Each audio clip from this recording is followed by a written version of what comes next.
반갑습니다. 콘텐츠 제작 기술 과목을 맡게 된 문화 콘텐츠학과 초빙 교수 박성식입니다. 학생 여러분, 먼저 이번 학기에 강실에서 직접 만나서 얼굴들 보고 인사 나누지 못하고 이렇게 동영상 강의로 인사를 하게 돼서 개인적으로 대단히 아쉽고 당황스럽다는 말씀 드려야 될 것 같네요. 아마 학생 여러분들도 저만큼이나 당황스럽고 아쉬울 텐데요. 특히 우리 콘텐츠 제작 기술 과목은 잠시 후에 제가 자세히 말씀을 드리겠습니다만, 졸업 논문을 대신해서 졸업을 할 수 있는 그 졸업 요건에 해당하는 수업이어서 더 많은 관심들을 학생들이 갖고 있을 텐데, 직접 만나서 그런 얘기들 자세히 설명드리고 어떻게 한 학기를 진행하면 좋을지 여러분들의 의견을 들어서 수업 운영 방향도 결정을 하고 그랬어야 할 텐데, 그러지 못하고 이렇게 인사를 동영상으로 하게 돼서 더 안타까운 마음입니다. 아쉽지만 이게 뭐 예상치 않았고 저희가 원치 않는 방식이긴 하지만 어쨌든 뭐 국가적으로 이런 예기치 않은 상황이 발생을 해서 뭐 정부와 학교 방침에 따라서 이렇게 얼굴을 마주하지 않는 방식으로 수업을 진행하게 되었는데요. 상황이 이런 만큼 어쨌든 주어진 여건이 만족스럽진 않지만 어쨌든 이 상황 안에서 최선의 수업 내용을 우리가 만들어 나갈 수 있도록 저와 여러분들이 같이 집중하고 노력할 수 있었으면 좋겠습니다. 콘텐츠 제작 기술 수업은 여러분들 잘 아시다시피 2학기에 콘텐츠 융합의 현장 수업과 연계를 해서 1년 단위로 수업이 진행될 예정입니다. 1학기에는 주로 이론과 전략 위주로 저희가 강의 위주의 수업을 진행을 할 거고요.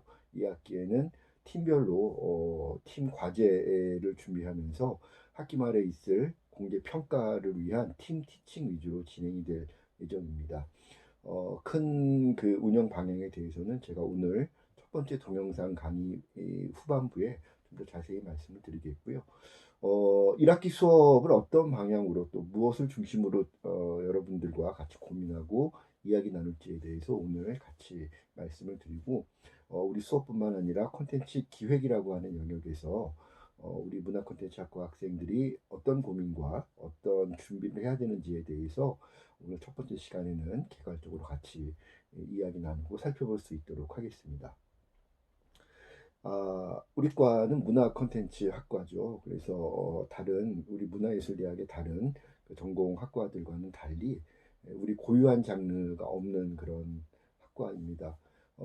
그런 측면에서 우리 학과는 상대적으로 다른 창작 베이스의 창작 기반의 학과들과 달리 기획적인 마인드, 마케팅적인 마인드가 좀 더 중시될 수밖에 없는 그런 전공 과목을 여러분들이 선택하셨고, 또 그런 흐름 안에서 여러분들이 학년마다 지난 수업 과정에서 좋은 컨텐츠 기획자, 좋은 컨텐츠 크리에이터가 되기 위한 준비들을 착실히 해왔다고 생각을 합니다. 그런 여러분들이 문화 콘텐츠학과 학생들로서 또 문화 콘텐츠학과를 복수 전공하고 있거나 관심이 있어서 이 수업을 듣게 될 학생들도 콘텐츠를 기획적 관점에서 어떻게 바라보고 어떤 준비를 해야 될지를 한번 차근차근 살펴보면서 그동안에 여러분들이 다른 학부 과정에서 우리과 수업에서 준비하고 고민했던 내용들을 전략적으로 망라해서 하나의 기획 아이디어들을 적어도 2개 이상 기획화시키는 것을 목표로 이 수업에 임해 주셨으면 좋겠습니다. 수업 제목이 콘텐츠 제작 기술이지만 단순히 기술 영역에 국한해서 저희가 진행하지 않을 것이고요. 콘텐츠 제작뿐만 아니라 기획과 크리에이티브 영역을 망라하면서 콘텐츠를 기획하고 크리에이티브하게 창작하고 만들어내는 데에 어떤 고민들과 어떤 전략들, 어떤 이론들을 우리가 활용할 수 있는지를 이번 학기에는 중점적으로 다뤄보도록 하겠습니다. 우리 수업을 듣는 학생들에게 제가 한 가지 먼저 질문을 던져보고 싶은데요. 대중예술 콘텐츠 기획과 창작에 있어서 여러분들이 가장 중요하다고 생각하는 가치나 덕목은 어떤 것들이 있을까요? 뭐 예를 들면 창작적인 아이디어도 굉장히 중요하고, 또 그런 아이디어들이 다른 경쟁 작품들이라든가 혹은 그 유사 장르, 유사 영역에서 이미 먼저 대중들을 만났던 다른 작품들과 어떤 차별성을 갖게 만드느냐, 이런 부분들도 굉장히 중요할 수 있겠죠. 또 좋은 창작자를 만나서 굉장히 장르적으로 완성도가 높은 창작의 수준을 확보하는 것도 굉장히 중요할 수 있다는 생각이 듭니다. 그런데 이러한 그 여러 가지 기획과 창작 과정에서 대중예술이 갖춰야 될 여러 가지 덕목이나 가치들을 우리가 확보하고 또 그런 역량들을 갖춰서 활용하는 것도 중요하지만, 그 이전에 우리는 대중예술이라는 영역에서 우리 대중예술은, 그리고 대중예술을 기획하고 창작하는 기획자나 크리에이터들은 어떤 존재인가에 대한 자기 정체성에 대한 인식과 각인도 굉장히 중요할 것 같다는 생각이 듭니다. 개인적으로 저는 우리 문화 콘텐츠 기획자나 창작자들 혹은 크리에이터들은 이런 인식을 가져야 한다고 생각합니다. 우리는 선택받는 존재이다 라는 것이죠. 선택받는 존재라는 이 문장이 여러분들에게 어떤 느낌으로 전해질지 굉장히 궁금합니다. 강실에서 제가 이 문장을 던지고 여러분들의 표정이나 눈빛을 봤다면 좀 더 이렇게 제가 직접적으로 여러분들의 느낌이라든가 피드백을 좀 더 빨리 캐치할 수 있을 것 같은데 그러지 못해서 조금 안타까운 마음이 듭니다만, 어쨌든 제가 강조하고 싶은 첫 번째 중요한 제일 중요한 그 인식은 우리는 선택받는 존재이다라는 인식입니다. 왜 제가 선택받는 존재다라고 여러분들에게 말씀을 드리는 것이냐면, 결국 대중예술이 순수 예술, 클래식한 그런 예술의 영역과 구분되면서, 상대적으로 구분되면서 대중들에게 사랑을 받고, 또 지금처럼 한국의 뭐 케이팝이라든가 한국의 영화라든가 세계 시장에서 많은 그 세계인들에게 사랑을 받는 그런 장르로 성장을 할 수 있었던 데에는, 대중예술이라고 하는 그런 영역이 순수예술의 영역과 구별되면서 독자적인 자기 영역을 확실하게 만들어 오면서 그러한 자기 영역 안에서 영향력들을 강고하게 쌓아나갔기 때문에 가능했던 일이 아닌가 생각을 하고 있습니다. 그런 대중예술이 자기만의 영역을 만들어내고 영향력을 갖추게 되기까지 가장 중요했던 그 과정은 바로 대중들의 선택에 있었다는 것이죠. 순수예술은 작가 자신의 아이디어나 작가 자신의 창의력에 집중을 해서 그것이 특정한 어떤 집단에게 인정을 받으면 그것이 당대에 인정을 받을 수도 있고, 혹은 시대가 흘러서 후대에 인정을 받게 되는 경우도 있고, 당대에 인정을 받더라도 많은 사람들에게, 절대 다수에게 인정을 받는 것이 아니라 특별한 문화 인텔리계층에게 혹은 귀족이라든가 왕족들에게만 사랑을 받았던 그런 영역이었던 것이죠. 그리고 가장 중요하게는 순수예술은 창작자가 되기 위해서나 혹은 그러한 창작물들의 수준 높은 수용자, 감상자가 되기 위해서 두 존재 모두 굉장히 많은 비용과 노력을 들여야만 그런 자격과 역량을 갖출 수 있었다라는 것이죠. 상대적으로 대중예술의 창작자가 되는 데에도 여러 가지 금전적인 혹은 시간적인 기회 사회적인 그런 자원들의 소요량이 절대적으로 낮은 영역이고, 또 그것을 감상하고 수용을 하고 애호가가 되는 데에도 역시 마찬가지로 금전적인 사회적인 혹은 그 여러 가지 재반 기회 비용들이 굉장히 저렴한 낮은 그런 분야였다는 것이죠. 그래서 대중예술이 누구나 창작자가 될 수 있고 역량만 있다면 또 누구나 수용자가 될 수 있는 이런 그 관계 속에서 영향력을 구축하고 자기 질서를 만들어 오다 보니까 결국은 치열한 경쟁들이 있을 수밖에 없었다는 것입니다. 그래서 창작자들이라든가 기획자들이 대중의 선택을 받아서 대중들의 사랑을 받아야만 이 영역 안에서 자기가 더 안정적으로 지속적으로 크리에이터로 활동을 할 수 있는 그런 여러 가지 제반 그 환경들을 획득할 수 있었기 때문에 대중예술은 그 창작자나 기획자가 될 수 있었던 좀 더 민주적인 환경 안에서 낮은 기회 비용에 많은 사람들이 이 분야로 진입할 수 있다 보니까 상대적으로 좀 더 경쟁들이 치열해질 수밖에 없었다. 이러한 경쟁에서 결정을 내릴 수 있는 최종적인 결정을 내릴 수 있는 존재가 바로 대중들이었고, 대중들의 선택이라고 하는 과정이 성공한 대중예술 작품과 그렇지 않은 작품들을 가르게 되는 중요한 판단의 기준, 판단의 기준 또 잣대로 작용을 해왔다는 것입니다. 제가 이 말씀을 강조해서 드리는 이유는 우리 문화 콘텐츠 학과 학생들이 애호가의 입장에서 혹은 이렇게 어떤 팬의 입장에서 특정 대중예술 작품들, 뭐 K-팝이라든가 영화라든가 드라마라든가 게임이라든가 이런 것들을 수용을 할 때는 수용자의 입장에서 자기 이 취향에 맞고 자기의 어떤 감성에 맞고 자기가 이렇게 듣고 접했을 때 공감 갈 수 있는 그런 이야기들을 잘 선택을 하는 반면에 자기 아이디어를 문화 상품화해서 기획적인 어떤 결과물을 만들어서 완성시켜 나가는 과정에서는 그런 선택의 과정에 대한 고려들을 상대적으로 덜하고 있는 경향들을 제가 지난 몇 년 동안 우리 학생들과 같이 생활을 하면서 많이 느끼게 되었던 것이죠. 그러다 보니까 그런 관계에서 제가 느꼈던 안타까움들, 아쉬움들이 많이 있었습니다. 가장 큰 아쉬움은 수용자의 관점에서 자기 작품을 바라보지 못하고 자기 관점에서만 기획자 혹은 창작자의 관점에서만 자기 작품을 보다 보니까 자기 작품에 가지고 있는 그런 가치들, 재미와 감동의 가치들이 얼마나 객관적으로 많은 대중들에게 공감을 얻어서 선택받을 수 있을까에 대한 그런 판단보다는 자기 관점에서 이건 재밌는데, 이건 훌륭한데, 자기 만족에 빠지고 자기의 어떤 그 기준에서만 판단하고 평가해 버리는 그런 사례들을 많이 접하게 됩니다. 이것은 우리 용인대학교 문화콘텐츠 학과 학생들뿐만 아니라 제가 다른 많은 학교의 문화콘텐츠 학과 혹은 그뭐 영화과라든가 뭐 웹툰학과라든가 이런 문화콘텐츠 창작과 관련된 그런 학과의 학생들을 만나서 같이 대화를 해봤을 때도 역시 비슷한 그런 한계들, 아쉬움들을 보이고 있었습니다.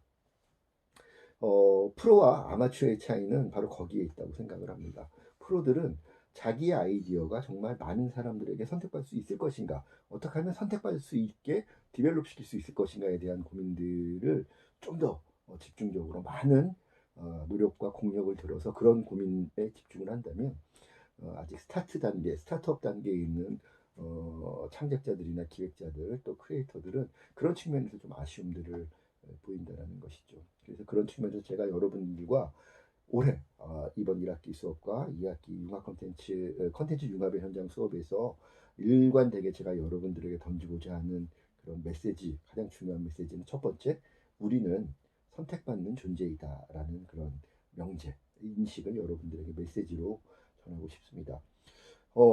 우리는 선택받는 존재이기 때문에 내 아이디어에 대한 크리에이티브한 크리에이터로서의 그런 관점도 중요하게 우리가 적용을 시켜가야 되겠지만 그와 함께 같은 비중으로 혹은 조금 더 중요한 비중으로 우리가 고민해야 될 그 관점은 수용자 관점에 대한 고민이 아닐까라는 생각이 듭니다. 수용자라고 하면 크리에이터들이라든가 작가들이 내놓는 대중문화 작품을 받아들이고 뭐 이렇게 문화산업 영역 안에서는 직접 구매를 하고 감상을 하고 소장을 하는 그런 대중들을 우리가 학문적으로 수용자라고 표현들을 많이 하는데요.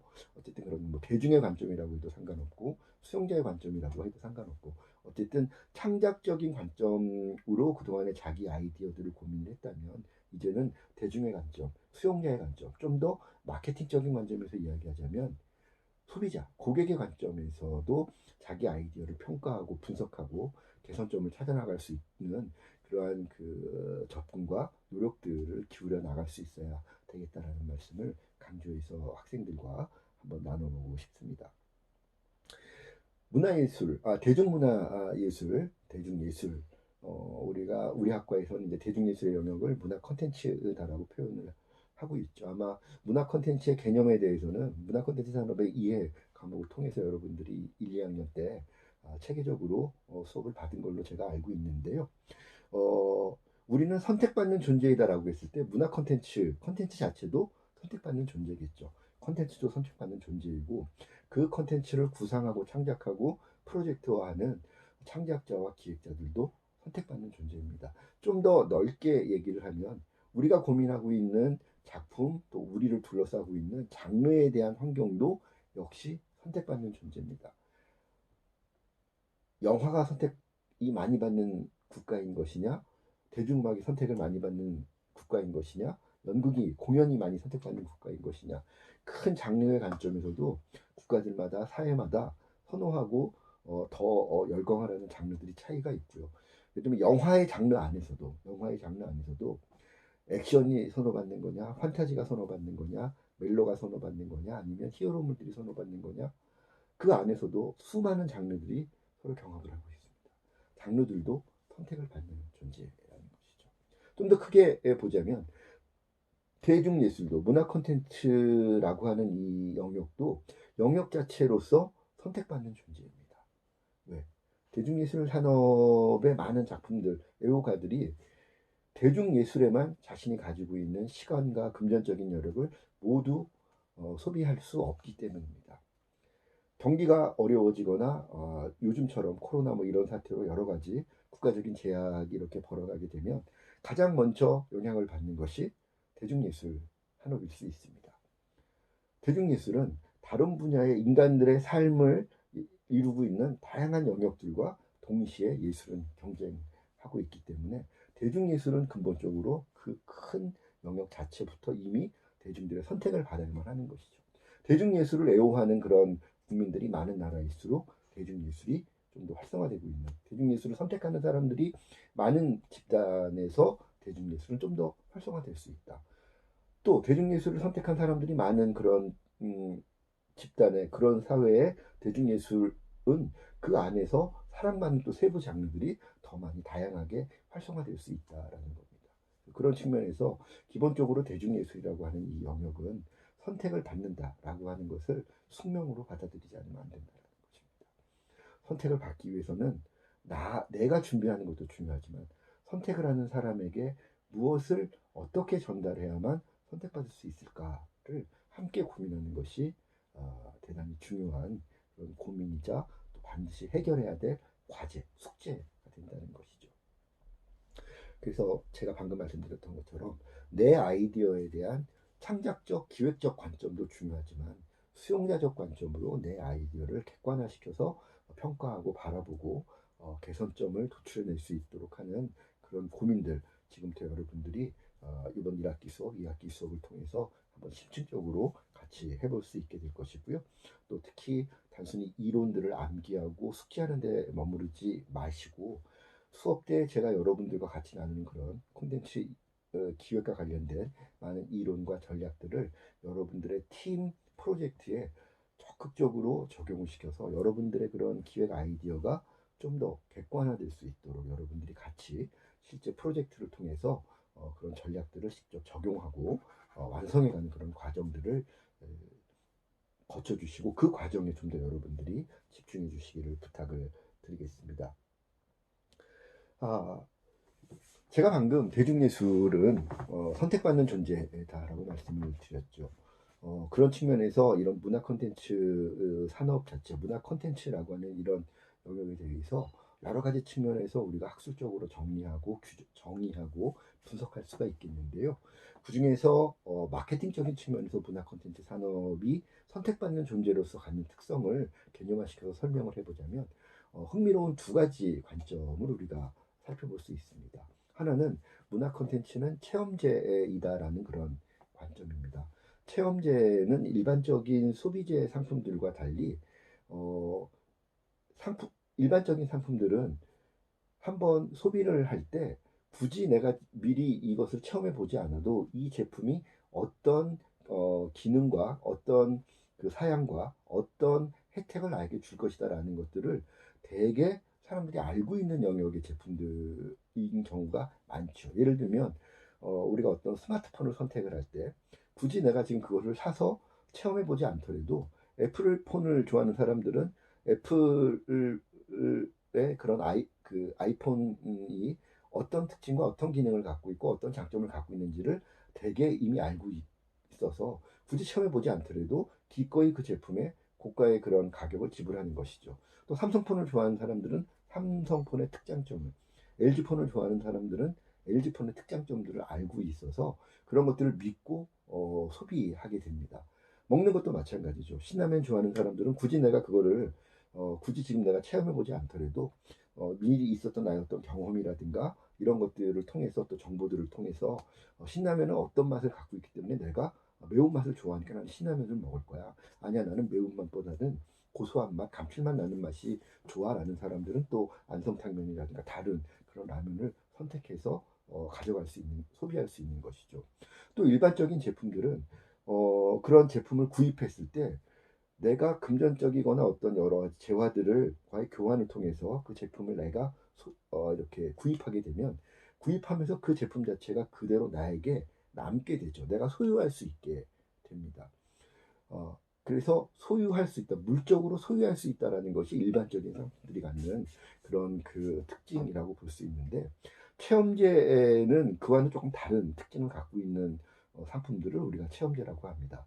체험제의 특징은 첫 번째, 미리 그 상품이 주는 혜택이나 사양들을 체험해 보지 않고서는 쉽게 짐작하기가 어렵다라는 것입니다. 대표적인 것이 서비스 상품들이죠. 예를 들면 내가 어느 여행 상품을 선택을 한다던가, 혹은 어느 카페를 가서 차 한 잔을 마시면서 쉬는 시간을 갖는다거나 할 때 직접 그 카페에 가서 돈을 지불하고 그 카페의 서비스를 받는다거나 실제 비용을 지불하고 실제 그 여행을 가서 직접 느껴보지 않으면 실제 그 여행이나 그 카페 서비스가 나에게 어떤 만족감을 줄 것이다에 대해서 확신하기가 어렵다라는 것이죠. 예를 들면 여행 여러 가지 판단해서 좋은 여행 상품이다 생각을 하고 갔는데도 비가 올 수도 있고, 혹은 뭐 가이드가 굉장히 불친절할 수도 있고, 혹은 생각했던 것보다 가는 길이 굉장히 멀 수도 있고, 내가 생각했던 풍경이 아닐 수도 있는 겁니다. 카페에 가도 마찬가지죠. 내가 기대했던 그런 커피의 맛이 아닐 수도 있고, 굉장히 그 점원의 서비스가 불량할 수도 있고, 또 인테리어나 이런 것들이 예상보다 안락하지 않을 수도 있는, 이런 것들을 우리가 서비스 상품이 갖는 체험제로서의 특징이라고 얘기를 하는 것이죠. 체험제의 두 번째 특징은 구매를 했을 때, 그 제품을 구매했을 때 소유할 수 있는 기간이 굉장히 짧다는 겁니다. 구매와 동시에 그 상품은 내게서부터 떠나가 버리게 되는 경우가 많은 것이죠. 여행이 그렇죠. 가서 그 여행 상품을 소비하는 순간 그 상품은 점점 나로부터 멀어져 버리는 거죠. 시간을 다 보내고 나면 추억은 나에게 남을지 모르겠지만 물질적으로 나에게 남는 여행 상품은 존재하지 않는 겁니다. 감성적으로만 남는 것이죠. 카페에서의 서비스 체험도 마찬가지입니다. 앉아서 주문을 하고 커피를 마시고 일어서 나오게 되면 추억으로서만, 나에게 기억으로서만 카페에서의 체험이 남을 뿐이지 그 체험이 물질적으로 나에게 남지 않습니다. 이런 것들이 이제 이런 그 영역의 상품들을 우리가 흔히 마케팅 개념으로 체험제 이렇게 얘기를 하는데요. 문화 콘텐츠, 대중예술은 바로 이런 체험제의 특징을 아주 강력하게 갖고 있죠. 첫 번째, 아무리 주변에서 재밌다고 해도 내가 가서 직접 그 작품을 보지 않으면, 감상해 보지 않으면 정말 나에게 만족스러운, 내가 기대하는 재미와 감동을 줄 수 있는 것인지 확신하기가 어렵습니다. 아무리 주변에서 히어로물들 재밌다고, 어벤져스가 재밌다고 해도 나에게는 재미없을 수 있는 것이죠. 또 그런 작품을 감상하고 나오는 순간 기억에만 남고 나에게 어떤 감동으로 남을지 모르겠지만, 영화를 감상했던 경험이, 혹은 음악을 들었던 경험이 나에게 물질적으로 남지는 않습니다. 그런 경험을 오랫동안 유지하기 위해서는 또 추가적인 비용을 들여야 됩니다. CD를 사던, 음원을 사서 저장을 해놓건, 뭐 DVD를 사서 내가 저장을 해놓건 별도의 비용을 또 지불해야 되는 그런 이슈들이 문화 콘텐츠 산업 영역에서는 늘 따라올 수밖에 없는 것인데요. 그런 측면 때문에 문화 콘텐츠는 아까 우리가 살펴봤던 일반 산업 영역에 대한 마케팅 관점에서 체험제라고 하는 특징을 대중예술 상품들은, 문화 콘텐츠 상품들은 고스란히 갖고 있게 됩니다.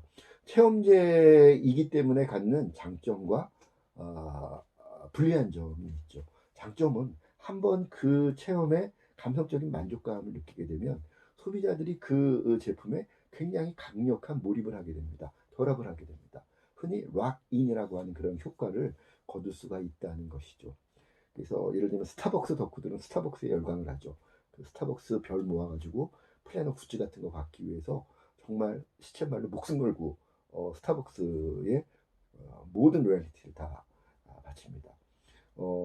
대중예술 영역에서는 그런 것들이 훨씬 더 강력하죠. 많은 팬덤들이, BTS의 아미들이, 엑소의 엘들이, 슈퍼주니어의 엘프들이 자기 아티스트에 대해서 바치는 그런 충성심 얼마나 뜨겁습니까? 아마 우리 문화 콘텐츠학과 학생들 가운데에서도 그런 이 락인되어 있는 그런 감성적인 만족감 때문에 자발적인 그런 그 팬덤 활동을 하는 그런 학생들이 많이 있을 걸로 제가 알고 있는데요.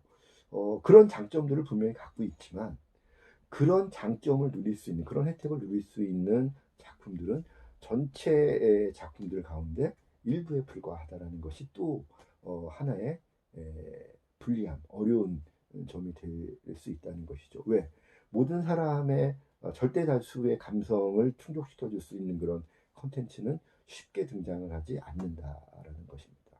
그러다 보니까 그럴 수밖에 없는 것이 대중들은 체험제가 주는 그런 만족감이 굉장히 차등화돼서 본인에게 오는 것이 정말 BTS나 그 엑소처럼 나에게 정말 열광적인 감동을 주는 그런 작품들도 있는 반면에 나머지 대부분의 그런 작품들이나 대부분의 아티스트들은 너무 흔해 보이고 너무 지루하고 그런 작품들이 너무 많을 수 있기 때문에 내 마음속에 하나의 BTS, 내 마음속에 하나의 엑소를 담기 위해서는 굉장히 많은 실패의 경험들을 거칠 수밖에 없다는 겁니다. 그런 실패의 경험이 예를 들면 자동차는 내가 마음에 안 들어 사면 내가 소유하고 있기 때문에 디자인이 조금 마음에 안 들어도 타고 다니면서 출퇴근이라도 할 수 있고 여행이라도 할 수 있는 그런 효용 때문에 물건을 가지고 있으면 됩니다. 그런데 문화예술, 대중예술 체험제들은 한번 내가 소비를 해봤는데 마음에 안 든다? 다른 그 효용을 주지 못하죠. 이미 나에게서는 떠나가 버린 체험이 되는 것이기 때문에.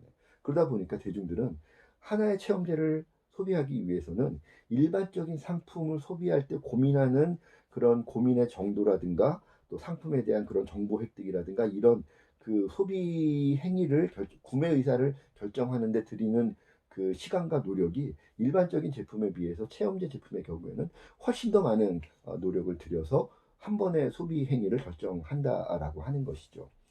내가 운동화 하나 살 때는 가격 비교하고 주변에 댓글 보고 하면서 과감하게 몇만 원의 운동화나 티셔츠 이런 것들을 사서 입습니다.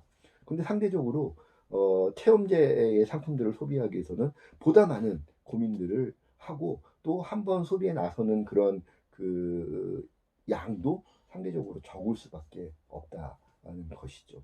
그래서 그런 측면들 때문에 체험제 소비자 입장에서 체험제라고 하는 그런 상품들에 대해서는 한 번의 체험제 상품 소비를 위해서 소비를 구매를 결정하기 위해서 굉장히 많은 고민과 굉장히 많은 정보 탐색들에 시간과 비용을 들인다라는 이런 특성들을 가질 수밖에 없는 것이고 그것이 콘텐츠를 기획하고 제작하고 창작하는 크리에이터들에게는 선택이 그만큼 선택을 받는다는 것이 그만큼 어려운 영역이 체험제의 영역이다라는 것들을 고민하지 않으면 안 되게 만드는 그런 요소가 된다라는 것입니다.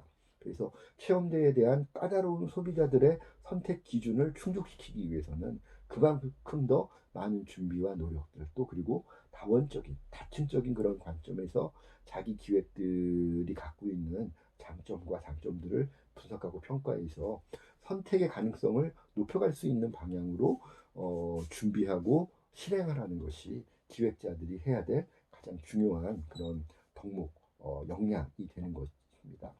그래서 그런 측면에서 문화 콘텐츠는 첫 번째 체험제의 특성을 갖고 있다. 체험제의 특성을 갖고 있고 체험제에 대한 소비자들의 높은 까다로운 선택의 기준을 통과하기 위해서 충족시키기 위해서는 그만큼 일반적인 산업 영역의 상품들보다 더 많은 고민이 필요할 수밖에 없고 그러다 보니까 선택받기 위한 소비자들에 대한 고민, 소비자들이 어떤 감성을 원하고 있고 어떤 트렌드를 원하고 있고 어떤 고민들을 가지고 있고 어떤 욕구들을 갖고 있는 것인지 등등에 대한 그런 심층적인 고민들, 연구들, 분석들 그런 것들에 대한 연구와 분석을 통한 시사점들을 어떻게 내 기획에 담아낼 것인가에 대한 이런 고민들을 해야 될 수밖에 없는 것이 체험제로서 대중예술, 문화 콘텐츠들이 갖게 되는 첫 번째 과제라는 것이죠. 문화 콘텐츠는 체험제의 특성을 말씀드린 것처럼 지금 갖고 있지만 또 하나의 특징을 갖고 있습니다. 그것은 비경합제로서의 특성을 갖고 있다는 것이죠. 비경합제는 사실 그렇게 많지 않습니다. 대부분의 이 시장에서의 많은 상품들은 경합제의 특징을 갖고 있습니다. 경합제는 내가 어떤 제품을 먼저 구입을 해서 소유를 하게 되면 내가 소유한 만큼 다른 사람들은 그 상품을 소유할 가능성이 그만큼 줄어드는 거죠. 요즘 여러분들 코로나 때문에 마스크 품귀 현상 절감하고 있죠. 경합제의 특징을 이런 기회에 굉장히 우리가 잘 사례를 볼 수 있게 되는 것이죠. 마스크 많은 사람들이 그걸로 소비하고 싶어하고 소유하고 싶어 하는 상황이 되면 일반적인 경합제로서의 특성이 극대화되는 겁니다. 그렇게 되다 보면 내가 누군가 마스크를 많이 갖게 되면 누군가는 마스크를 덜 가져갈 수밖에 없는 것이죠. 경합제의 특징을 살펴볼 수 있는 또 하나의 사례는 대표적인 사례를 꼽자면 석유 같은 것들. 누군가 석유를 많이 자원을 갖게 되면 상대적으로 누군가는 그 자원을 많이 가질 수가 없게 되는 겁니다. 대부분의 산업 영역에서 어떤 상품을 생산해내기 위한 자원들은 제한되어 있죠. 뭐 그것은 자연의 석유, 뭐 나무, 풀, 뭐 무슨 탄광 자원들, 뭐 바닷속에 있는 어떤 해양 자원들 제한이 되어 있다 보니까 어떤 상품을 만들기 위한 자원들이 제한되어 있다는 것은 특정 상품군의 상품을 만들어낼 수 있는 총 생산량의 한계가 있을 수밖에 없다는 것을 의미하게 되고 생산량의 한계는 늘 상품의 양 자체가 일정 수준 이상을 넘어가지 못한다는 것을 의미하게 되겠죠.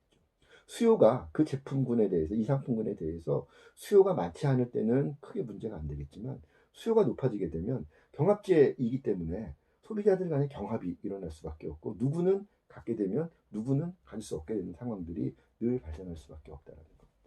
일반적인 상품들은 그런 경합제의 성격을 갖게 되고요. 아까 우리가 살펴봤던 체험제들 가운데서도 많은 또 서비스 이 상품들은 경합제의 성격을 갖게 됩니다. 예를 들면 내가 스타벅스에서 커피 마시고 싶어요. 근데 스타벅스는 가보면 대부분 자리가 꽉 차 있습니다. 스타벅스의 서비스를 체험받고 싶어도 내가 그 자리에 가서 앉고 싶은데 앉을 수 없다. 이런 경우들 경합제이기 때문에 소비하고 싶은 경쟁에서 누군가 그 자리를 차지하고 있으면 누군가는 그 자리를 차지하지 못하는 상황들이 나오게 되는 것이죠. 근데 상대적으로 대중예술은 일반적인 예술을 포함해서 대중예술은 경합제로서의 성격이 상대적으로 덜하거나 아예 그런 성격들이 거의 발견되지 않는 그런 사례들을 우리가 종종 살펴볼 수 있다는 것이죠.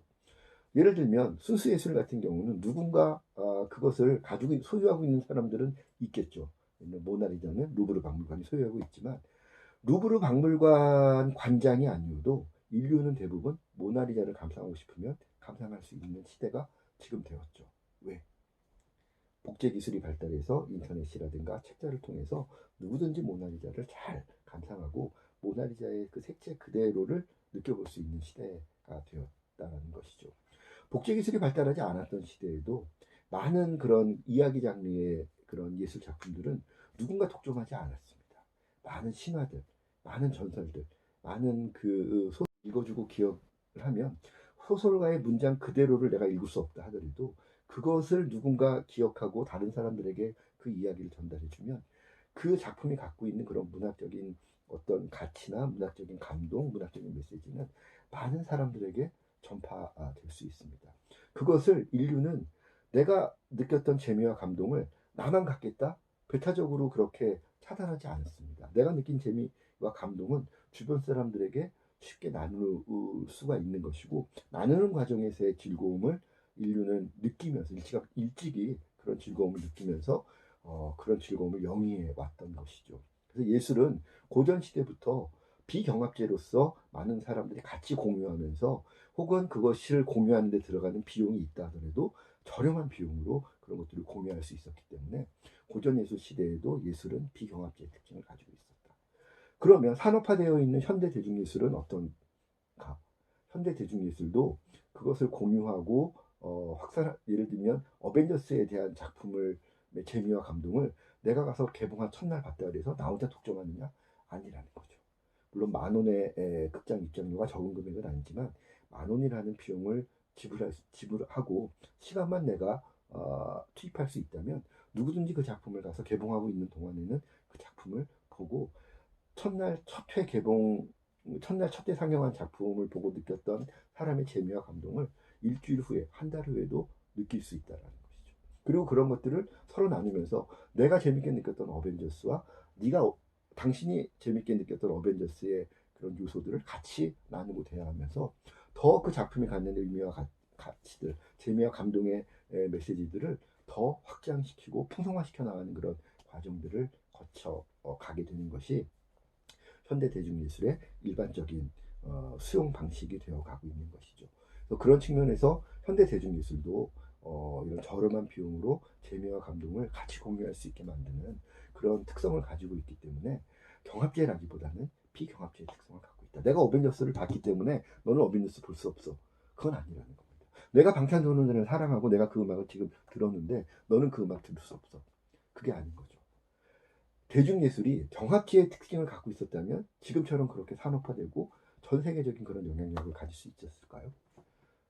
어려웠겠죠. 그래서 대중예술이 갖는 또 하나의 특징은 비경합제의 특성을 갖고 있다는 것입니다. 그래서 문화 콘텐츠는 체험제의 특성을 갖고 있으면서 동시에 비경합제의 특성을 갖고 있다라는 그런 사실을 우리가 이해할 수 있는데요. 사실 체험제로서의 속성과 비경합제로서의 속성은 사실은 같이 공존하기가 어려운 그런 특성임에는 분명합니다. 그럼에도 불구하고 대중예술은 체험제로서의 속성과 비경합제로서의 속성을 함께 가지고 있는 것이죠. 체험제로서의 속성과 비경합제로서의 속성 모두를 갖고 있는 문화 콘텐츠는 대중예술 콘텐츠는 그런 측면에서 선택받기는 어렵지만 한번 대중들의 선택을 받으면 확산의 열매는 어마어마하게 크고 다른 그런 열매를 얻을 수 있다라고 하는 그런 시사점을 우리가 얻을 수 있다는 것입니다. 체험제이기 때문에 선택받기는 어렵지만 비경합제이기 때문에 한 번의 선택이 독점적으로 누군가 소유하는 것이 아니라 많은 사람들과 같이 공유할 수 있는 것이기 때문에 한 번 선택을 받게 되면 확산의 열매가 어마어마하게 커질 수 있다는 것입니다.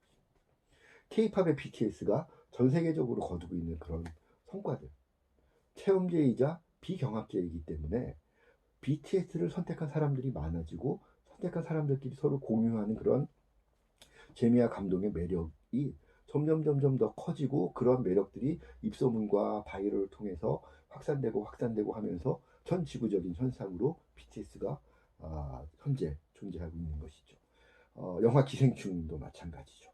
이것이 체험제이지만 비경합제의 성격을 가지고 있었기 때문에 한국에서도 관객들에게 사랑을 받았고 유럽에서도 깐느의 선택을 받았고 미국에서도 아카데미의 선택을 받을 수 있었던 것입니다. 그래서 문화 콘텐츠가 갖는 체험제이자 비경합제인 이러한 속성을 우리가 잘 이해해야만 선택은 받기 어렵지만 한번 선택받을 때 확산의 열매가 크고 달다라고 하는 이러한 특징을 우리가 잘 이해하고 나의 기획이 선택받을 수 있게 그리고 한번 선택을 받기 위한 그런 노력들은 정말 힘들고 어렵지만 한번 선택을 받으면 비경합제로서 어디까지 확산될지 누구도 예상할 수 없다는 것이죠. 선택을 받기만 하면 그 혜택을 확산의 기쁨을 누릴 수 있는 컨텐츠 기획이 될 수 있도록 기획자들이 창작자들이 크리에이터들이 함께 고민하고 노력하고 선택의 어떤 가능성을 높이기 위한 시도들 노력들을 해 나가야 된다라는 것들을 우리가 생각해 볼 수 있을 것 같습니다. 오늘 제가 말씀드리고 싶은 두 번째 메시지 문화 콘텐츠는 체험제이자 비경합제이다. 선택받기는 어렵지만 한번 선택을 받으면 확산의 열매는 굉장히 크고 달다라는 말씀 제가 두 번째로 드렸습니다. 자, 이번 학기 이번 학기 다음 학기까지 1년 동안 여러분들과 이 과목을 진행을 하면서 생각해야 될 두 가지 이 관점 말씀을 드렸죠. 하나는 우리는 선택받는 존재이다. 또 하나 문화 콘텐츠는 체험제이자 비경합제이다. 이 얘기 여러분들 늘 기억을 해주시고 이번 학기 다음 학기 임해주시고요. 자, 이러한 문화 콘텐츠 산업의 두 가지 특징들 선택을 받는다. 또 체험제이자 비경합제이다. 이러한 특징들을 여러분들이 잘 이해하고 있는다면 이제 여러분들은 중요한 콘텐츠 기획자로서 갖춰야 될 전략적인 사고의 큰 방향성을 이제 갖게 되는 것입니다. 그런 방향성 안에서 구체적으로 이제 무엇을 하나하나 준비할 것인가를 이제 우리가 수업을 통해서 살펴볼 텐데요. 특히 아까 제가 강의 초반에 잠깐 말씀드렸지만 문화 콘텐츠 학과는 기획적 관점의 접근과 사고가 무엇보다 중요합니다. 우리 국악과 학생들은 국악이라고 하는 자기 장르적인 표현 양식이 국악과 학생들의 가장 큰 무기가 되겠죠. 연극영화과 학생들은 영상이라든가 연기라든가 무대 연출이라든가 이런 것들이 그 학과 학생들이 갖게 될 장르적인 무기가 됩니다. 회화과 학생들은 그림을 통해서, 무용과 학생들은 무용을 통해서, 미디어 디자인과 학생들은 미디어 디자인을 통해서 장르적인 자기 표현과 커뮤니케이션의 수단, 무기들을 준비하고 있는 것이죠. 우리는 어떤 장르적인 무기를 가지고 있습니까? 문화 콘텐츠 학과 학생들은 우리가 가질 수 있는 차별화된 유일한 무기는 기획적인 관점과 기획적인 전략을 통해서 여러 가지 장르들이 가지고 있는 그런 장르적인 역량들, 특성들을 어떻게 대중들의 선택을 받게 할 것인가, 대중들로부터 선택받을 수 있는 가능성을 어떤 전략을 투입을 해야만 더 높여줄 수 있을까를 고민하는 것이 우리 기획하는 문화 콘텐츠학과 학생들이 가져야 될 중요한 관점, 차별화된 우리 관점이 될 수 있는 것이죠. 기획적인 관점이 없다면 사실 문화 콘텐츠학과 학생들은 아무 롤이 없어지는 존재의 의미가 없는 그런 학과일 수도 있게 된다는 것입니다. 기획적인 관점이라는 건 아까 내가 말씀드렸던 두 가지 메시지, 우리는 선택받는 존재이다라는 강한 각인, 그리고 두 번째, 문화 콘텐츠 산업은 문화 콘텐츠는 비경합제이자 체험제이다라고 하는 선택받기는 어렵지만 확산의 가능성과 확산의 열매는 달다라고 하는 이런 확신들, 믿음들, 이 두 가지가 다른 창작 베이스의 그런 우리 예대 학생들이 갖지 못하는 우리만의 무기가 될 것이라는 거죠. 창작자들은 선택에 대한 스트레스까지를 너무 많이 느끼게 하면 좋은 창작을 하지 못합니다. 자기 세계를 좀 더 깊게 파면서 어쨌든 자기만의 어떤 메시지를 만들어내야만 그것이 차후에 선택을 받을 수 있건 받지 못하던 간에 차별화된 자기 색깔을 가질 수 있기 때문이죠. 그런데 창작자들에게 너무 많은 대중들의 선택에 대한 스트레스를 주게 되면 자기 세계, 차별화된 세계를 구축하기가 어렵게 될 수밖에 없다는 거죠. 그럴 때 이러한 창작자들을 도와주고 이런 창작자들의 창작 역량이 좀 더 많이 선택받을 수 있도록 디자인해주고 디렉션 해줄 수 있는 역할을 누가 해야 되느냐? 문화 콘텐츠 학과의 기획 마인드를 갖고 있는 많은 기획자들 혹은 마케터들 혹은 관련된 여러 가지 지원 스태프들이 그런 역할들을 해줘야 되는 것이죠.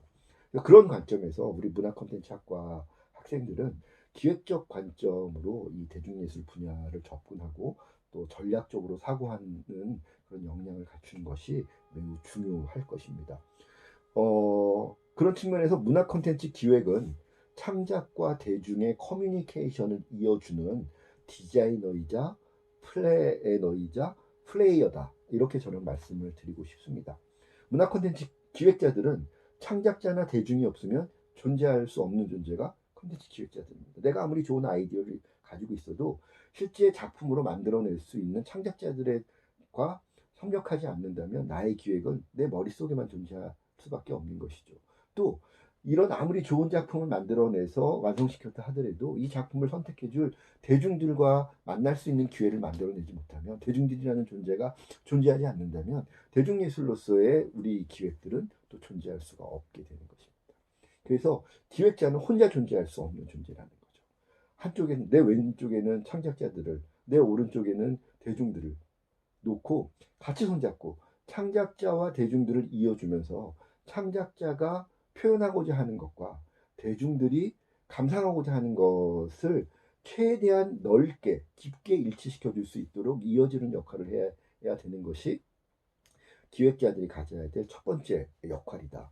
두 번째, 디자이너로서의 역할이 그런 것이죠. 창작자들이 갖고 있는 그런 창작에 대한 아이디어들을 대중들이 원하는 것과 어우러질 수 있도록 창작자의 개성을 죽이라는 것이 아니라 창작자가 갖고 있는 이런 개성들을 대중들이 받아들일 수 있도록 화법이라든가 표현 방식이라든가 전달되는 미디어에 대한 선택이라든가 홍보라든가 이런 것들을 통해서 창작자의 창작 작품과 대중들의 원하는 바를 적절하게 싱크로율을 높여갈 수 있도록 양쪽의 아이디어와 양쪽의 감성들을 디자인해 주는 역할들. 이것이 이제 우리 기획자들에게 필요한 첫 번째 역량이 되겠고요. 두 번째, 그러다 보니까 기획자들은 플래너로서의 그런 자기 정체성들을 강하게 가질 수밖에 없다는 것입니다. 기획을 한다는 것이죠. 우리가 수업을 통해서 기획에 필요한 여러 가지 전략적인 요소들, 전략적인 사고방식들, 기획의 접근 단계들 살펴보겠지만, 그 방대한 기획의 영역에 대한 깊이 있는 역량들을 갖고 있으면서 양쪽의 그런 니즈들을 어떻게 우리가 결합시킬 것인가, 커뮤니케이션 쪽으로 밀접하게 서로 마주할 수 있도록 이끌어 갈 것인가에 대한 기획적인 플래너로서의 그런 역량을 또 두 번째로 갖춰야 되는 것이고요. 단순히 기획하는 데서 머무르는 것이 아니라 현대 대중예술 영역에서의 기획자들은 실제 하나의 당당한 플레이어로서 작가들 앞에, 대중들 앞에 자기 정체성을 강하게 드러내는 플레이어로서 뛰어다닐 수밖에 없는 존재로 이제는 그 역할의 중요성들이 커지고 있습니다. 우리가 흔히 알고 있는 뭐 박진영이라든가 이수만, 요즘 욕을 많이 먹고 있습니다만 양현석, 이런 기획자들은 단순히 뒤에 물러나서 보이지 않는 기획의 영역에만 머무르고 있는 것이 아니라 적극적으로 자기의 기획적인 어떤 마인드라든가 기획적인 색깔들을 드러내면서 자기 색깔을 중심으로 이런 것들을 원하는 대중들과 그런 것들의 장기를 가지고 있는 작가들을 끊임없이 모아내고 연결시켜주는 하나의 플랫폼으로 역할하고 있는 것이죠. 그런 측면에서 기획자들은 플랫폼적인 성격을 갖고 있는 플레이어들일 수밖에 없는 것이 현대의 대중예술의 중요한 그런 그 기획자들의 역할, 세 번째 역할이 된다는 것입니다. 그런 측면에서 문화 콘텐츠 기획은, 문화 콘텐츠 기획자들은 그런 창작과 대중의 커뮤니케이션을 이어주는 그런 중요한 세 가지 역할을 하고 있다. 디자이너이자 플래너이자 플레이어로서의 역할을 할 수밖에 없다라는 것입니다. 그러다 보니까 이런 문화 콘텐츠의 커뮤니케이션, 작가와 대중을 이어주는 커뮤니케이션을 디자인하고 어떤 방식으로 커뮤니케이션 할 것인가에 대한 디자인, 그런 것들을 전반적인 것들을 기획하고 운영을 하는 그런 기획적인 플래너로서의 역할, 또 그런 것들을 자기만의 어떤 관점들을 끊임없이 드러내서 스스로 작가들과 대중들이 나를 중심으로 모이게 만드는 그런 역할들까지 해야 되는 그런 중요한 역할을 해야 되는 것이 문화 콘텐츠 기획자들인데, 문화 콘텐츠 기획자들은 그런 역할을 하기 위해서 무기를 갖고 있어야 되겠죠. 싸움에 나가면 나만의 어떤 무기, 예를 들면 아이언맨의 무슨 광선 빔이라든가 캡틴 아메리카의 방패, 자기 무기들을 갖고 있지 않습니까?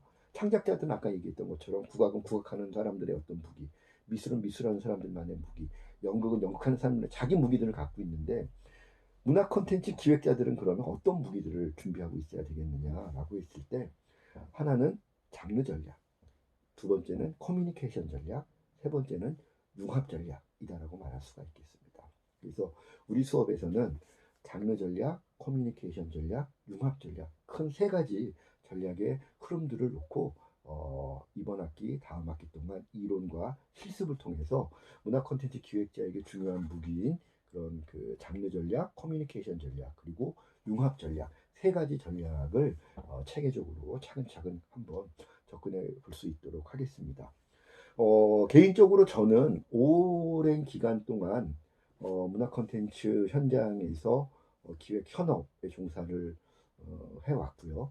또 그러다 보니까 자연스럽게 장르에 대한 굉장한 그 애정과 또 장르에 대한 그런 믿음을 가지고 있어서 그동안에 그 여러분들의 선배 학생들과는 장르주의적인 관점에서 많은 그 고민과 이야기들을 나눠왔었는데요.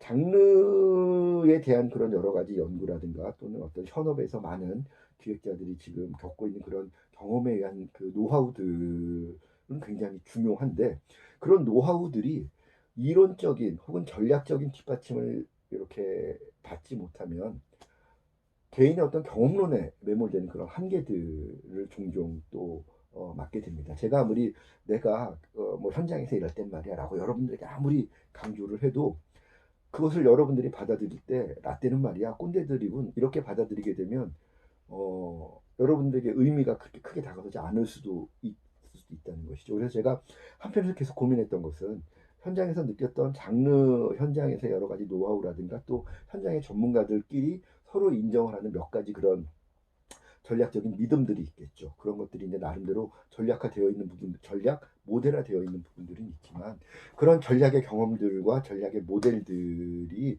좀 더 설득력을 갖고 체계적으로 분석과 예측이 가능할 수 있도록 하기 위한 또 하나의 학술적인 이론적인 무기가 필요하다라는 고민들을 제가 늘 해왔는데 그런 고민들을 해결하는 하나의 열쇠를 이론적인 열쇠를 저는 개인적으로 다윈주의 진화주의 학문에서 그런 그 해결의 고민을 풀 수 있는 해결의 열쇠들을 찾아왔고 일정하게는 그런 부분들을 어느 정도 고민의 결과물들을 만들어 내놓고 있습니다. 그래서 제가 개인적으로 작년에 다윈주의 관점의 장르 이론을 주제로 해서 박사 논문을 써서 통과가 돼서 그 논문을 제가 가지고 있는데 그런 논문의 내용들도 여러분들과 이번 학기에 같이 공유를 하면서 두 가지 이 관점에서 접근을 해보고자 합니다. 하나는 장르주의적인 관점들, 또 하나는 다윈주의, 진화주의적인 관점을 통해서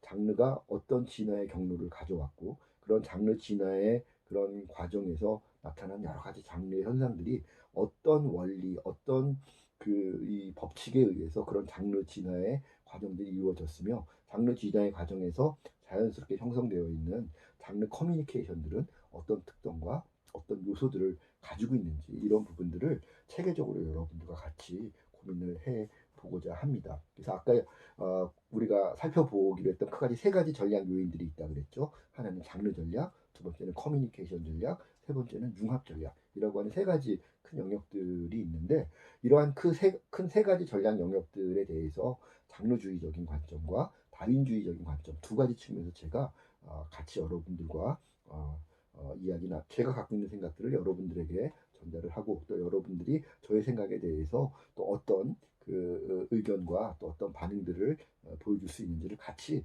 적극적으로 대화하면서 이번 학기 수업을 진행해 볼 수 있도록 하겠습니다. 아마 여러분들이 조금 시간이 되시면 다윈주의에 대해서 조금 그 진화주의에 대해서 미리 조금 인터넷이나 이런 것들을 통해서 리서치를 좀 하고 수업에 임해주시면 조금 더 도움이 되지 않을까 싶고요. 굳이 뭐 그럴 여유가 없는 학생들은 꼭 안 그래도 됩니다. 제가 강의 자료 다 준비해 놓고 있으니까 강의 자료 같이 보면서 수업만 잘 같이 임해 주셔도 충분히 여러분들이 이해할 수 있도록 제가 진행을 하도록 하겠습니다.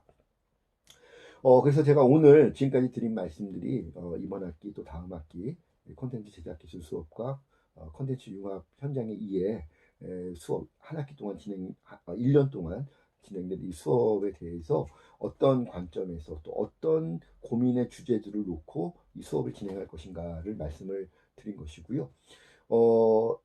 오늘은 이제 첫 번째 동영상 강의 수업이니까 특히 이제 우리 이 수업을 구체적으로 어떻게 운영을 할 것인지에 대한 학사 운영 지침에 대해서만 간단히 추가적으로 설명드리고 오늘 첫 번째 동영상 강의를 마치도록 하겠습니다. 자, 말씀드렸던 것처럼 1학기 콘텐츠 제작 기술, 2학기 콘텐츠 융합 현장의 이해 수업은 연계돼서 1년 1학기, 2학기 수업이 1년 단위로 연계돼서 수업이 운영되게 될 예정이고요.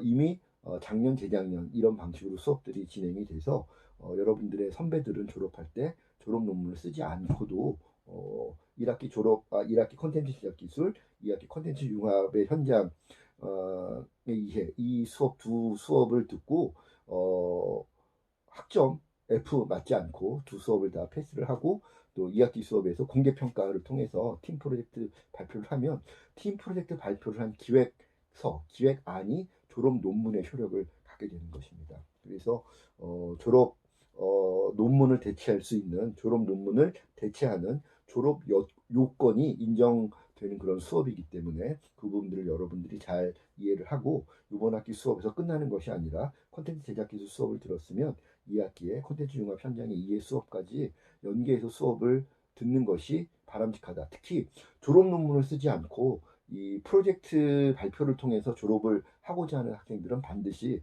1학기 콘텐츠 제작 기술 수업 패스, 그 다음에 2학기 콘텐츠 융합 현장의 이해 수업의 패스와 프로젝트 기획안 발표까지를 맞춰주셔야 된다는 거 다시 한번 강조하겠습니다. 1학기와 2학기 수업이 다소간의 차이가 있습니다. 1학기 요번 학기 콘텐츠 제작 기술 수업은 콘텐츠 기획 이론과 전략들에 대해서 주로 이론적으로 제가 강의를 하는 내용들이 중심으로 그 내용을 중심으로 한 학기 운영을 하게 됩니다. 1학기는. 그래서 이론 수업을 하지만 1학기에도 여러분들이 팀별로 팀 프로젝트 기획 발표를 해야 됩니다. 그래서 1학기에는 자유 주제로 팀 프로젝트를 준비해서 발표하게 됩니다. 제가 지금 사이버 캠퍼스 보니까 33명이 현재 수강 신청이 되어 있고 수강 변경을 하지 않으면 이 인원들 수준에서 아마 한 학기 진행이 돼야 될 것 같은데 한 팀당 5명에서 6명 정도씩 그래서 5팀 내지 6팀 정도로 1학기에는 팀을 운영을 해서 팀 프로젝트가 진행될 수 있도록 그렇게 진행을 하겠고요.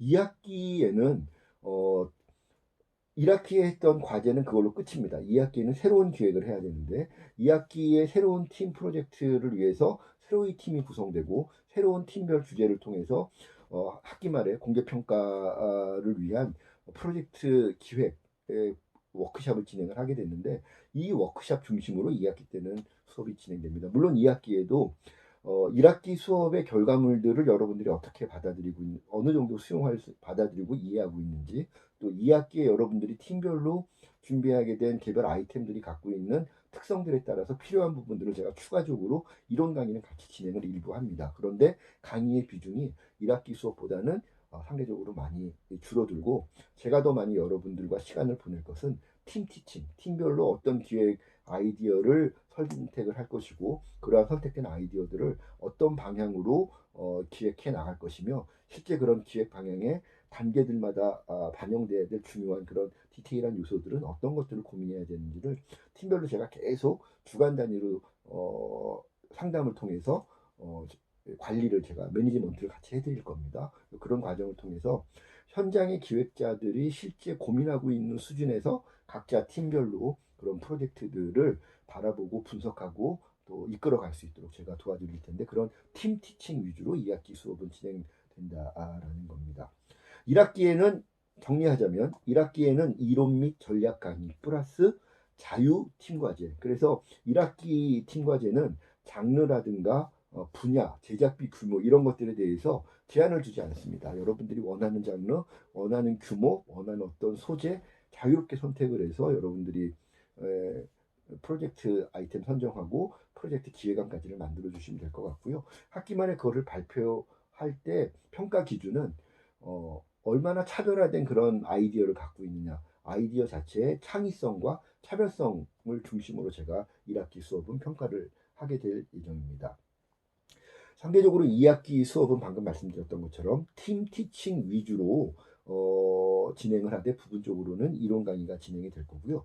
2학기의 팀 과제는 주제 지정 팀 과제로 진행을 할 예정입니다. 주제 지정이라는 것은 장르라든가 이런 것들은 여러분들이 팀별로 자유롭게 선택을 하되 실현 가능성이 있는 범주로 주제 선정의 폭을 제한하겠다라는 것입니다. 그래서 여러분들이 현재 여러분들이 졸업을 하게 되면 여러분들이 현재 가지고 있는 그런 금전적인 어떤 상황들 혹은 여러분들이 조달 가능한 그런 금전적인 예산의 어떤 규모들 또 그런 것들을 여러분들이 조직화시키거나 또 인력을 투입하거나 이런 측면 여러 가지 그런 투입돼야 될 자원들을 졸업하는 시점에서 여러분들이 확보할 수 있는 그런 한도 범위 내에서 실제 여러분들이 창업 혹은 프로젝트 개발의 관점에서 실현 가능성이 얼마나 높은 아이디어를 구체적으로 실현 가능성 높게 기획화했는가를 중심으로 평가하게 된다는 것입니다.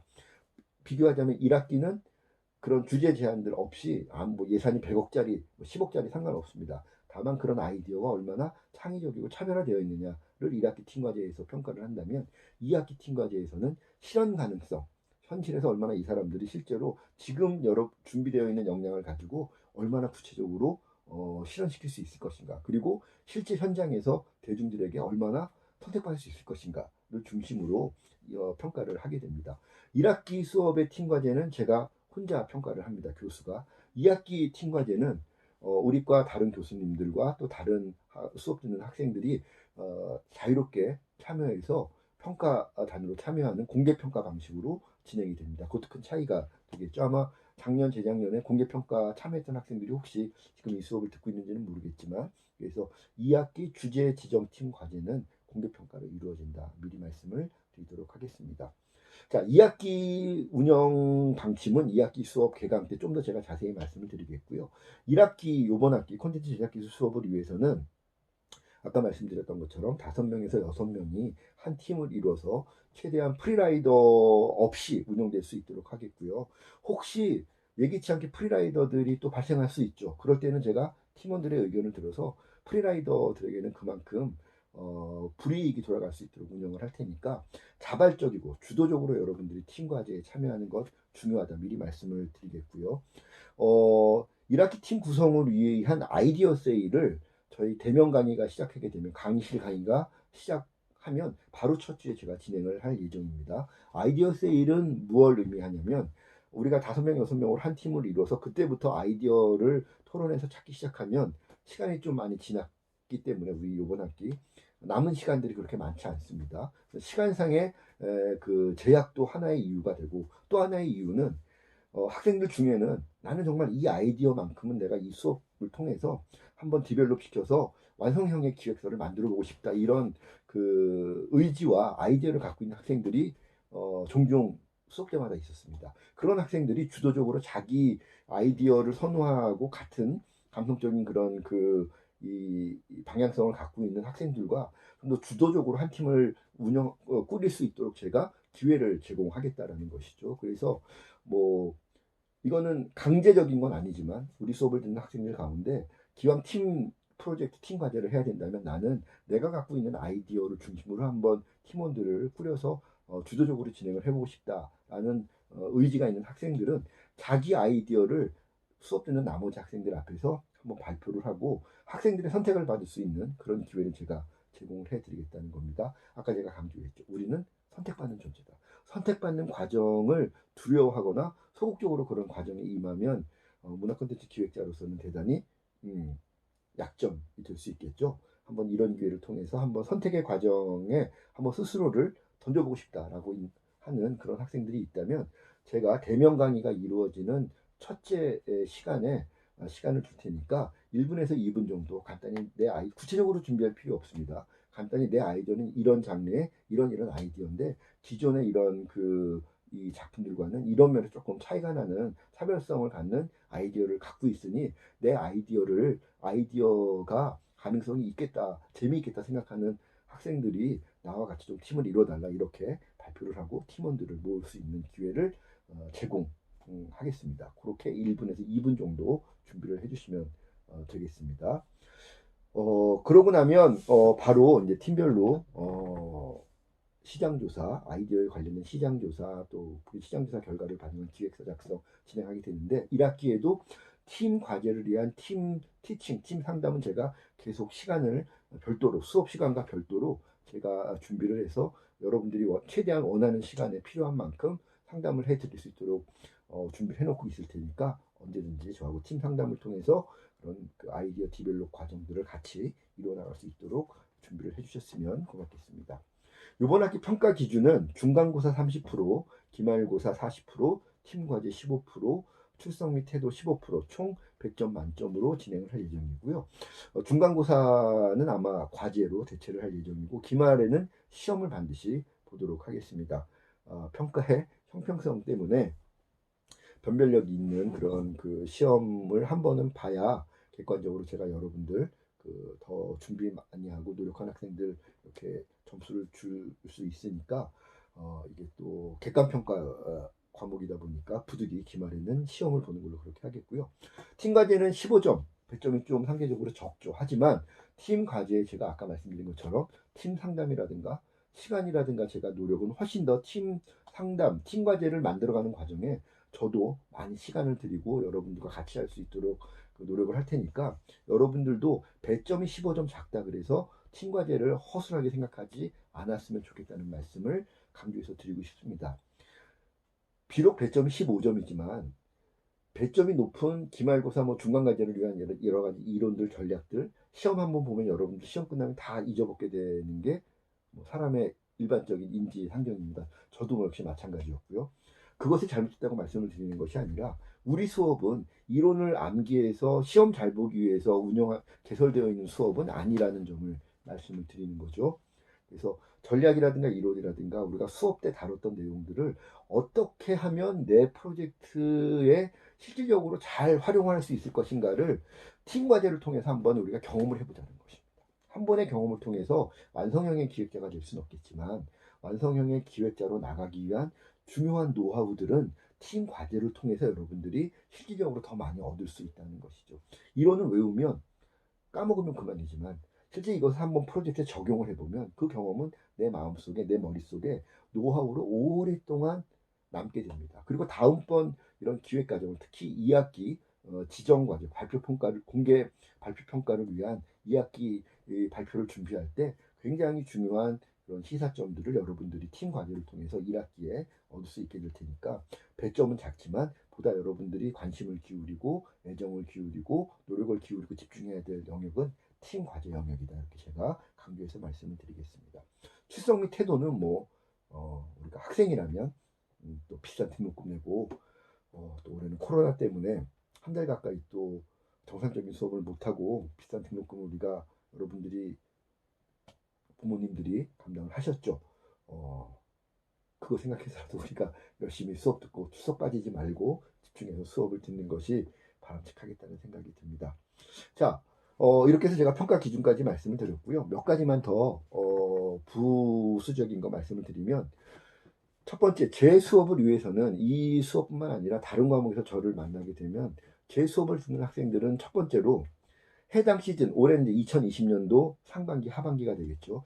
2020년도 상반기 하반기에 이슈가 되고 있는 대중예술 작품, 어떤 대중예술의 어떤 현상들, 여러분들이 놓치지 말고 별도의 시간과 노력을 들여서 리서치를 좀 성실하게 해주셨으면 부탁을 드립니다. 왜? 제가 수업 때 이야기할 많은 이론들, 전략들, 사례를 무엇으로 드느냐? 옛날 작품들도 일부는 필요하면 들겠지만 여러분들과 좀 더 밀접하게 소통하기 위해서 최신 작품, 최신의 이슈들을 중심으로 제가 여러분들과 사례를 놓고 이야기를 나눌 겁니다. 그런데 정작 제가 준비했던 사례들을 여러분들이 모르고 있으면 수업 진행이 되게 이렇게 좀 허무하게 되는 거죠. 근데 안타깝게 제가 느껴지는 부분들이 우리과 학생들을 비롯해서 많은 이 대중예술 관련된 분야 공부하는 학생들이 정작 대중예술의 주요 이슈가 되고 있는 작품들이나 현상들에 대해서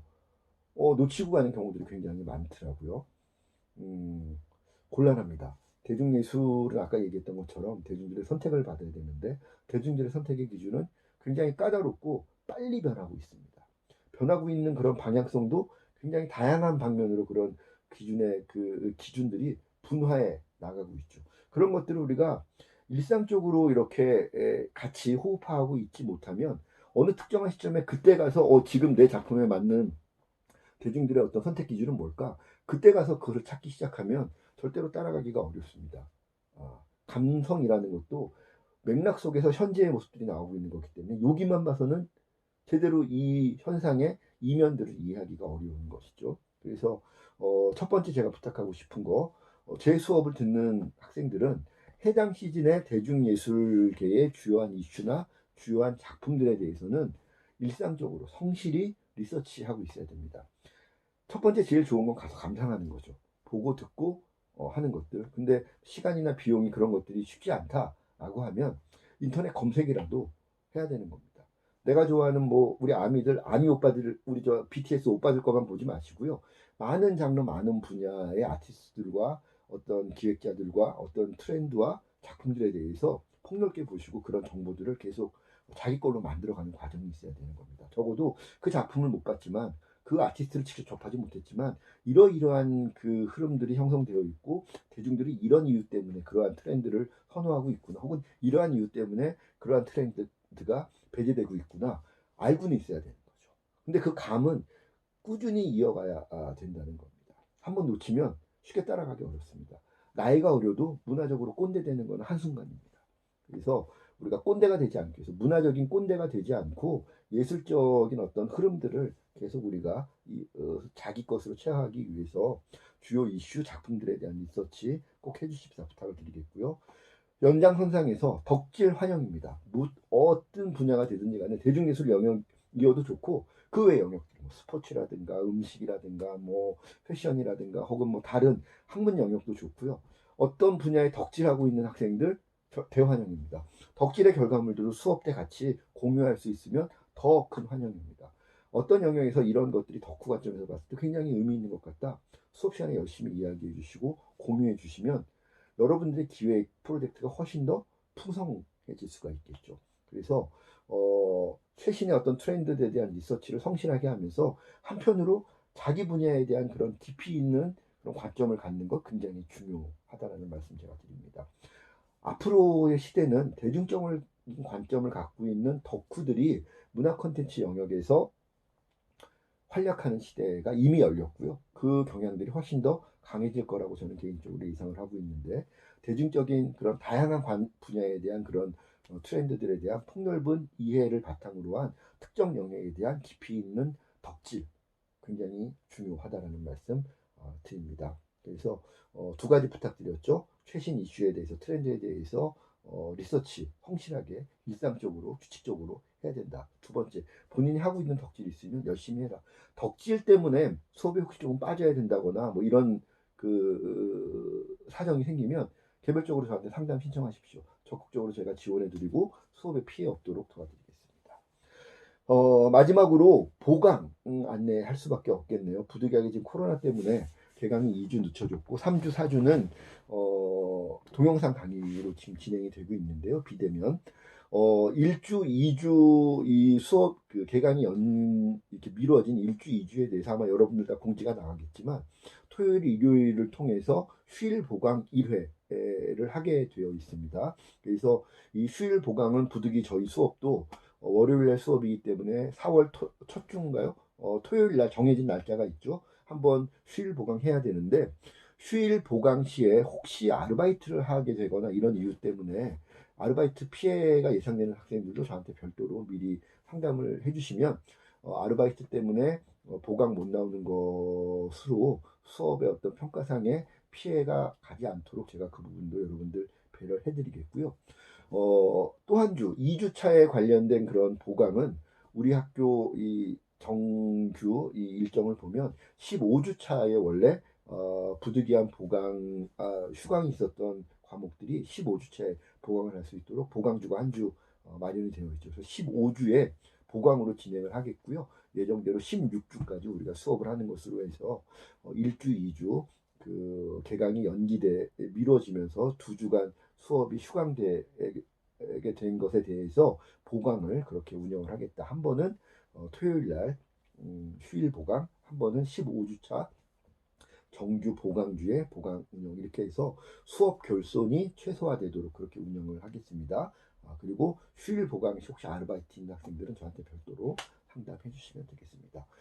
자, 여러분들 제가 사이버 캠퍼스 우리 수업 그 과목 게시판에 강의 자료 게시판이 있죠. 강의 자료 게시판에 들어가면 제가 세 가지 강의 자료를 올려놨습니다. 하나는 콘텐츠 융합과 기획이라고 하는 기획이론 전반에 대한 강의 자료 하나가 올라가져 있고, 두 번째 강의 자료는 다윈주의 장르 이론이라는 제목으로 두 번째 강의 자료가 올라가 있고, 세 번째 강의 자료가 콘텐츠 융합의 이론적 배경과 실제라고 하는 강의 자료 세 가지가 준비되어 있습니다.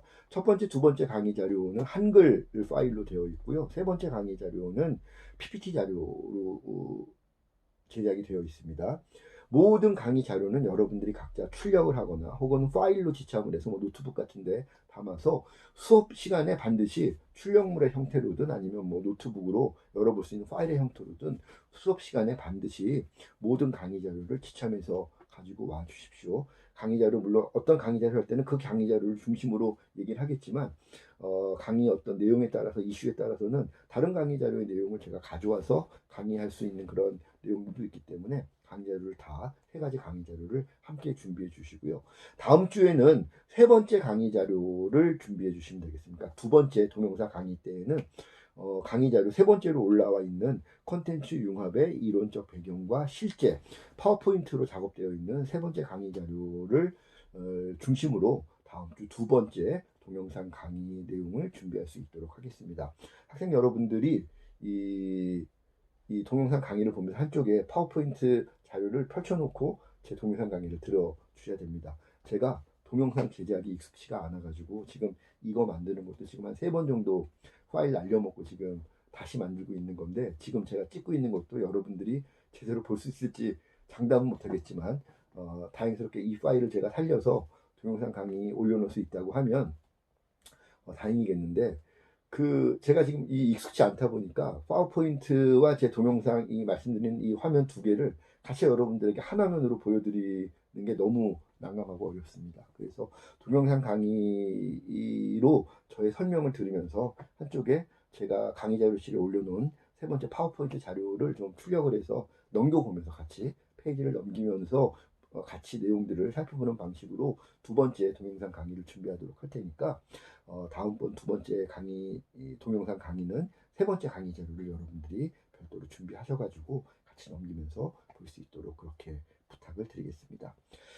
자, 여러 가지로 어색하고 힘듭니다. 저도 이렇게 아무도 없는 빈 방에서, 제 방에서 이 핸드폰 카메라 바라보면서 이렇게 떠드는 게 이게 웬 미친 짓인가 싶은 생각도 좀 드는데, 이렇게 제가 강의한 걸 여러분들이 어떻게 받아들일까 사실은 그게 제일 걱정이고, 정말 제대로 이해는 할 수는 있는 것인지, 또 동영상을 통해서 이렇게 듣는 이 내용들이 이 실제 대면에서 이렇게 얼굴 보면서 강의할 때처럼 여러분들에게 와 닿을 수 있는 건지, 여러 가지로 제가 지금 걱정이 많습니다. 하지만 뭐 부득이 이런 방식이 최선의 방식이어서 이렇게 진행을 하고 있는 이런 상황이니만큼 저의 이 동영상 강의가 좀 부족하고 또 듣기 불편하고 말투라든가 억양이라든가 속도라든가 뭐 이런 부분들, 또 제 어떤 뭐 이 태도라는 이런 것들이 좀 불편한 점이 있더라도 전문적으로 제가 동영상에 등장을 하는 그런 사람은 아니라는 거 이해해 주시고 감안해 주시고 재미있게 봐주시기를 학생 여러분들에게 부탁을 드리겠고요.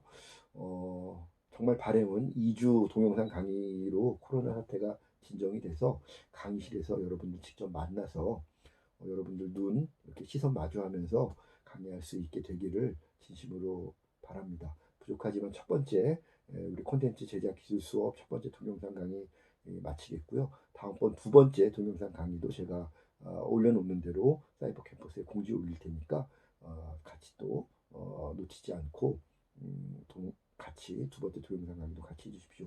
댓글로 여러분들 그 학과 이름 남겨주시면 댓글로 제가 출석 인용할 수 있도록 할 테니까 댓글 꼭 남겨주시기 바라겠습니다. 자, 첫 번째 콘텐츠 제작 기술 수업 첫 번째 동영상 강의 수고하셨습니다. 여기까지 마치겠습니다.